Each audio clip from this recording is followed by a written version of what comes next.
저는 지금 성공회대학교에 재학 중이고 25살이 된 송영경이라고 합니다.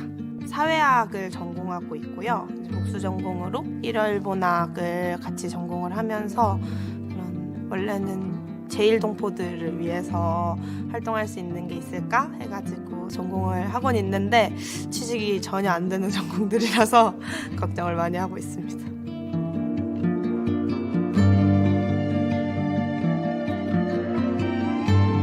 비상계엄 당시에 저는 이제 시험 기간이어서 친구들하고 공부도 하고 또 제가 학생회를 하고 있어서 학교 친구들과 보고 일정을 마치고 기숙사에 딱 돌아가가지고 뉴스를 딱 봤는데 윤석열 대통령이 담화를 하고 있는 걸 이제 영상으로 좀 보게 되었고요. 계엄과 국가의 기강, 반국가 세력 등의 단어들이 쭉 나오는 걸 들으면서 일이 심상치 않다라고 생각을 좀 했던 것 같습니다. 그 영상을 보고 어떻게 해야 될지를 잘 모르겠더라고요. 국회로 가야 하나? 일단은 좀 상황을 볼까? 이런 생각들을 하면서 대기를 계속 하고 있었고요. 근데 대기를 하는 와중에도 사실 학교에 있는 많은 주변 과 친구들이나 함께 학생회를 하는 친구들이 연락이 많이 왔었어요. 국회로 가야 하지 않겠냐고 연락이 온 친구들도 있었고, 일단 학생들끼리라도 뭔가 언제 어떻게 뭔가를 해야 할지 모르니 모여있기라도 할까요? 이런 연락도 왔었거든요. 그러고 나서 시간이 좀 지나고 이제 시민들이 국회에 꽤 많이 모였다는 이야기를 들었어요. 100여 명이 넘는 시민들이 한 뭉텅이로 국회 정문 앞에 있다는 그 라이브 방송을 봤었거든요. 그래서 그걸 보고 이제는 가야겠다. 저 사람들을 지키기 위해서라도 가야겠다라는 생각을 했었던 것 같습니다.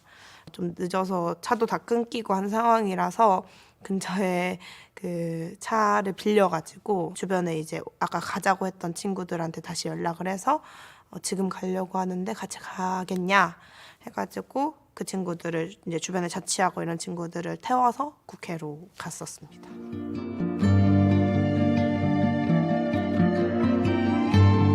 사실 제가 갔을 때는 이미 이제 도착해서는 이제 계엄 해제가 의결이 됐고 윤석열 대통령의 계엄 해제 선포와 이제 공식적으로 절차를 기다리고 있는 시점이었어요.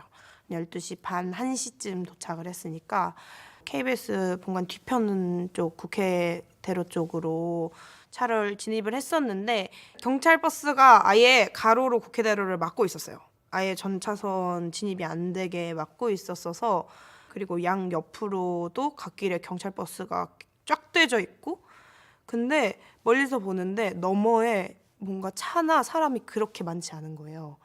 경찰 버스가 가두고 있는 안에 생각보다 여백이 되게 많아 보이는데 그 바깥은 되게 소란스럽고, 주변에 택시 여러 대에서 택시나 뭐 차량에서 시민들이 계속 뛰어내려서 안쪽으로 뛰어 들어가고 하는 모습을 보면서 점점 좀 긴장도가 올라갔던 것 같아요. 그래서 제 친구들은 그 국회대로 가장 가까운 데서 그냥 도로 한복판에서 여기서 내려라 해가지고 그냥 문 열고 내리고, 저도 주차를 하고 나서 현장으로 들어가는데 경찰 버스가 진짜 너무 많다는 말만 계속 생각나더라고요. 너무 많은데? 시민들이 저거밖에 없는데 너무 많은데? 라는 말을 좀 속으로 계속 하면서 정말 이 경찰들이 다 빠질 때까지 국회가 평소와 같은 모습이 될 때까지 여기를 지켜야겠다라는 생각을 좀 했던 것 같습니다.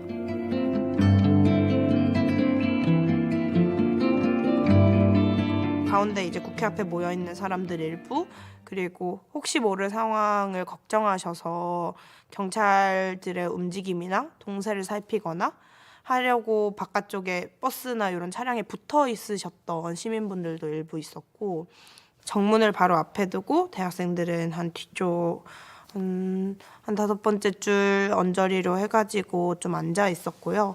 근데 오신 분들 중에 잠옷 입고 오신 분들도 있었고, 진짜 급하게 오셔가지고 겉옷을 제대로 못 챙겨온 사람들도 많았었어요. 2시 21분에 찍은 영상이네요.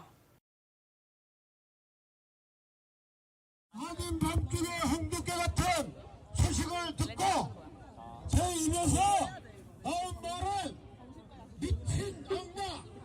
미친 악마 이것이 그칠다고 느껴지십니까? 네, 이 정도 사람이 모여 있다는 걸 좀 확인하고 싶어서 좀 이렇게 둘러서 사람들이 보이게 찍었었고요. 이것도 국회 정면에서 저희가 바라보는 자리에 있었었고, 그래서 거기서 이렇게 깃발 흔들고 시민들이 모여 있는 장면입니다. 국회 앞에 시민들이 모인다는 소식이 쭉 뉴스나 이렇게 나면서부터는 너가 거기에 있을 것 같다라고 하면서 연락이 왔었어요. 고향 친구들이어가지고 이제 장난만 치고 뭐 욕이나 하면 했지 그런 말 잘 안 하는데 사랑한다고 메시지를 했더라고요. 보면은 조심해라 진짜 걱정돼 이렇게 하면서 친구들이 같이 이 계엄이 터지자마자 너 걱정을 했다고 이런 얘기를 하면서 이 상황 진짜 뭐냐 거짓말 같다 진짜 조심해 사랑해 이렇게 보내줬더라고요. 좀 위험하니까 아무래도 상황이다 보니까 걱정이 많이 되잖아요. 친구 연락 받고 괜히 그런 내 공포감을 인정받는 기분이었던 것 같아요. 진짜 위험한 상황이라는 걸 괜히 인정해야 될 것 같고 그래서 애써 좀 아이 뭐 이렇게까지 하면서 괜히 좀 머쓱하게 했던 것 같아요. 그래서 대답도 보면은 대충 그냥 저도 좋아요 이러면서 보냈었거든요. 아이 네 그래 그냥 별일 아니게 돌아갈 건데 오늘 끝나면 또 집에 갈 건데 또 말을 뭐 이렇게까지 하냐 이런 생각을 애써 했던 것 같아요. 진짜 절박했거든요. 그때 너무 두렵고 언제 어떻게 누가 밀고 들어올지 모르고 어떤 상황이 벌어질지 모르고 말장난 하나도 쉽게 못 치는 상황. 되게 밝은 노래를 불렀는데 밝지 않아요. 신나지 않아요. 평소에는 그냥 되게 신나게 같이 불렀던 노래인데 현장에서는 정말 국회만을 뚫어져라 쳐다보면서 제발 누구 하나 다치지 않고 제발 이 밤이 무사히 지나갔으면 좋겠다. 제발 윤석열 대통령이 더 뭔가를 내지 않았으면 좋겠다 라는 생각으로 다들 속으로 제발을 외치고 있었을 거예요. 고등학교 때 역사 선생님이 제 은사님이 계신데 선생님이 연락이 오셨더라고요. 여기 네. 서울이니? 하시면서 걱정된다. 조심하고 거리에서 보자. 해서 국회로 갔다고 이렇게 영상을 보내드렸어요. 그래서 마음도 국회에 있다. 먼저 달려가줘서 고맙다. 이렇게 이야기를 해주셨습니다. 민주화운동과 역사를 좀 처음으로 같이 짚어보면서 배우게 해주셨던 선생님이세요. 수능 끝나고 고3들 사실 다 놀잖아요. 수업도 안 듣고 하는데 너네가 졸업을 하더라도 이게 내신에 안 들어가더라도 나는 너네한테 진짜 필요한 교육을 하고 싶다 하시면서 저희 학교 친구들 데리고 광주 기행을 가서 같이 전남대랑 묘역에 다녀오기도 하고 해서 제 인생 첫 광주 기행을 데리고 다녀와 주셨던 선생님이세요. 이 선생님 덕분에 저도 계엄 당시에 국회로 향할 수 있었지 않았을까? 그때 배웠던 광주와 역사를 안고 저도 국회로 향할 수 있지 않았을까? 이런 생각이 좀 들어서 고마운 선생님입니다.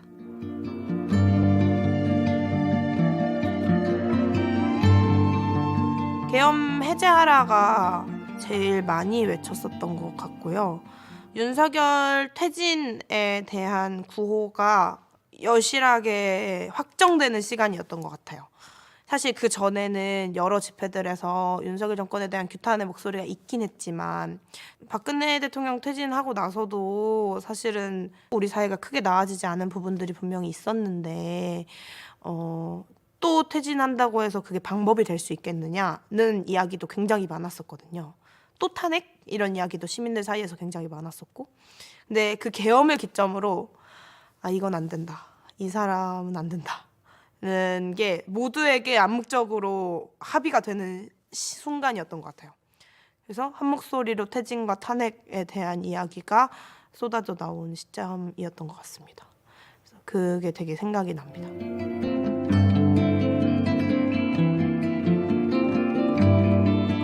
계엄이 딱 봐도 후퇴잖아요. 역사적인 후퇴. 이렇게까지 뒤로 갈 수 있구나 하는 생각이 좀 많이 들었던 것 같습니다. 세월호 10주기였잖아요. 24년이. 세상이 참 바뀌기 어렵다. 뭔가 나아지는 것 같은데 나아지지 않나 하는 생각이 들었던 것 같아요. 국민들의 안전과 생명이 중요하기보다는 우리 정권에 뭔가 위협이 될 만한 사람들이라고만 국민들을 판단해왔던 게 지난 세월호였다면 사실 윤석열 정권 들어서는 그런 일이 더 많았었다고 생각합니다. 제가 성공회대학교가 이태원 참사 희생자분이 계세요. 저희 대학, 저랑 이제 동기였던 학우분들이 계신데 대학생으로서 계속 처음부터 같이 쭉 도와드릴 수 있는 것들 함께 지지하고 연대하는 활동을 해왔었거든요. 처음 녹사평 분향소 차릴 때에도 같이 설치를 하고 영정을 직접 만들어 보기도 하고 서울시청 분향소로 옮길 때에도 같이 있고 유가족분들 간담회나 이런 것도 좀 같이 해왔었는데 이태원 유가족분들과 세월호 유가족분들이 함께하는 걸 생각보다 서로 긴장을 되게 많이 하시거든요. 세월호 유가족들이 정치적이다 뭐다 하면서 너무 많은 공격을 받아왔었어서 이태원 참사가 아직 해결되지 않고 그때 당시 이제 특별법이 제정되거나 이런 것들이 해결되기 전에 같은 참사 유가족으로서 연대하고 분명히 도와줄 수 있는 부분이 있을 텐데 세월호 유가족에게 씌워진 프레임과 공격들이 이태원 유가족들에게 또 옮겨서 이태원 참사가 제대로 해결되지 못하면 어떡하나 하는 걱정을 많이 하신다고 하더라고요. 그래서 같은 아픔을 가지고 있는 가족들끼리도 당장의 정권의 눈치를 보면서 제대로 된 추모도 할 수 없는 상황이라는 게 너무 좀 충격적이기도 하고 그랬던 것 같아요. 근데 이제 계엄 딱 맞닥뜨리니까 할 말이 없는 거죠, 그냥. 이렇게까지 국민들을 정말 개미 목숨보다 못하게 취급하고 있는 사람들이 어떻게 이때까지 2년 반이나 대통령을 하고 있었지? 저 사람 무슨 생각으로 대통령을 하고 있는 거야? 대통령이 뭐라고 생각하는 거지? 이런 생각을 좀 많이 했던 것 같아요. 의미를 모르지 않을 텐데 윤석열 대통령 다 알고 한 걸 텐데 이렇게 계속 가볍게 넘기려고 하고 아무것도 아니었다라고 무마되지도 않는 무마를 자꾸 하려고 하는 것에 더 분노스러운 것 같아요. 시민들이 그런 윤석열 대통령이 그런 발언할 때마다 나는 광장에 안 나가고 싶은데 집에서 쉬고 싶은데 윤석열 대통령이 자꾸 초대장을 보낸다라고 하시거든요. 온라인에서. 분노를 안 할래야 안 할 수가 없게 계속 자초하고 있는 것 같아요. 친구들하고 장난으로 윤석열 대통령하고 혹시 독대할 시간이 5분 정도 있으면 무슨 얘기를 하고 싶냐 이런 얘기를 한 적이 있어요. 근데 저희가 윤석열 대통령하고 똑같은 방식으로 해서는 안 된다고 생각해요. 똑같이 폭력으로, 폭언으로, 무시로 그 사람을 대하는 건 저희도 똑같은 사람이 되는 거잖아요. 그렇게는 하고 싶지 않다고 다들 이야기를 해요. 욕하겠다는 사람 생각보다 별로 없어요. 잘 하셔야 되지 않냐. 본인이 맡으신 직책이 있고 뱉어온 말들이 있는데 어른이면 책임을 져야 되잖아요. 마땅히 떳떳한 사람으로서 행동하셔야 되지 않겠냐. 똑바로 하셔라 라고 좀 정중하게 이야기를 전하지 않을까 싶습니다.